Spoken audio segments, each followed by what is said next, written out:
Two Sherpas is a novel by Argentinian author Sebastián Martínez Daniell, and it was translated from Spanish into English by the legendary translator Jennifer Croft. And it was published by the, at this point, legendary indie publication Charco Press. Just a quick anecdote before I get started on this. I went to an event at Foyles on Charing Cross Road in central London where I got to see Catherine Taylor, a writer and critic that I have admired for a long time, interview Peruvian author and former broadcaster Renato Cisneros, who is now based in Madrid, and the fantastically charming translator Fionn Petch, who is the loveliest guy in the whole wide world. The three of them had a chat about Cisneros' newest novel, You Shall Leave Your Land, and it was an incredible evening. Charco Press put on great stuff, Foyles put on great stuff, the interviewees were so charming, and Catherine is so good at her job. It was such a lovely thing to experience. Now on to this novel. As I said, this was translated from the Spanish by Jennifer Croft, who is an amazing writer and translator. And what's quite suitable about her translating this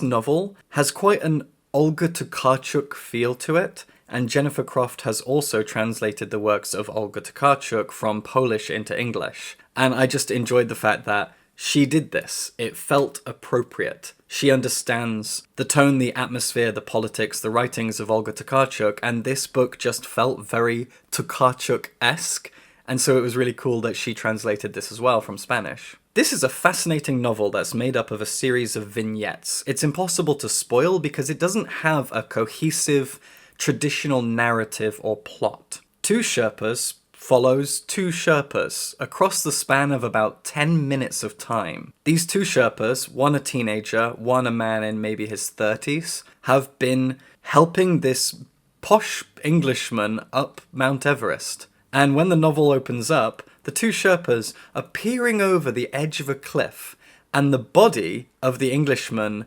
is crumpled face down on a ledge, 20, 30 feet down, presumably dead. The Englishman fell to his death, and he's all crumpled up, and the two Sherpas are looking down, and they exchange a few lines to each other across the whole scope of this novel. That's it. And everything else that you read is just their inner monologues. You get glimpses into these two men's pasts, thoughts of the world that they live in, thoughts of colonialism, thoughts of Nepal's history, the history of Sherpas, the language of the word Sherpa and where it came from. We get glimpses into Buddhism and how Buddhism spread from India through China to Nepal over to Japan. And of course we look at English colonialism across the entire planet. And we get to learn more about these two Sherpas. The young Sherpa is a teenager who has always lived in Nepal. He's from the town at the base of Everest.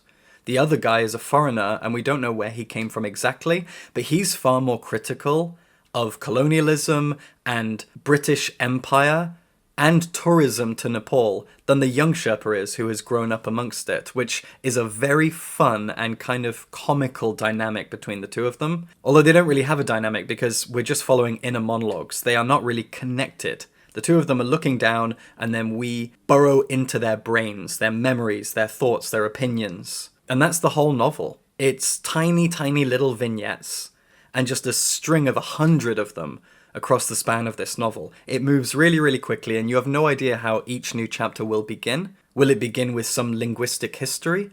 Will it begin with an opinion on colonialism? Or will it begin with a memory from one of their childhoods? A memory of a father, an experience, an environment? It's absolutely fascinating, and we always come back to this dead Englishman just lying crumpled on a cliff edge, and there's something very, very funny about that image. And I have looked up a few other reviews before hitting record because I was curious what other people thought. I sometimes do this, not always. This time I decided to. And no one has talked about just how comically awkward this is, this scene of two Sherpas just staring down at the Englishman as he lies crumpled dead.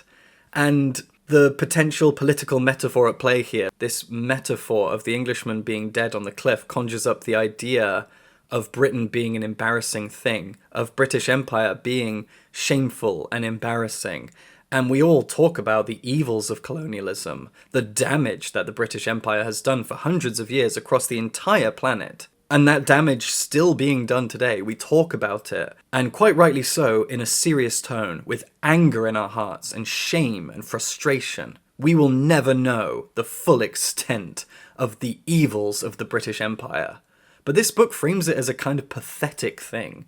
This pathetic, crumpled up Englishman. I love that image. It made me, as someone who is very guilty about just being British, it made me feel kind of elated somehow. Crumpled up mess of a man who failed to climb the mountain, and the two Sherpas just looking down at him going, oops. Like, not to make it sound like they killed him, they didn't. He died carelessly, slipped off the cliff, and off he went. And there's something very hilarious about that. This man, out of his depth, being British, probably being arrogant, being foolhardy, being English, and just slipped and fell to his death. Oops. It just screams the comical arrogance of Britishism. I love that. I think the only thing that I could perhaps say I didn't enjoy that much about the book is just how wordy it is. It's a piece of literary fiction. The prose is beautiful, but sometimes it's too pretentious and the beauty gets lost in amongst all of the wordiness.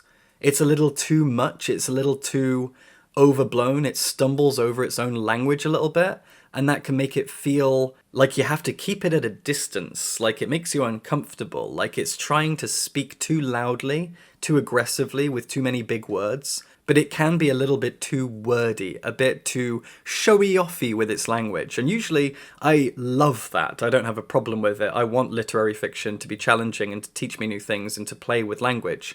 This kind of felt like it went too far in that direction. That's my opinion. But all of that does allow for a lot of comedy that I really appreciated. Two Sherpas is a thing that lacks plot in a good way. It's exploring colonialism. It's exploring history of language and place and time. It's doing a lot of things very well in the scope of literary fiction, and I absolutely adored it for all of that. It's a powerful novel. It's very funny in places, and it'll pull on your heartstrings in lots of different ways. It's experimental and charming, a little bit too wordy, but a gorgeous piece of literary fiction that really, really plays with empire from a more comical perspective rather than a place of frustration and anger. And I really, really admire it for that. Check out Two Sherpas. Jennifer Croft's translation is incredible. This is a wonderful piece of Argentinian fiction. Chaco Press always pick the best books. Well done to them. Well done to everyone. This is great. Subscribe for books.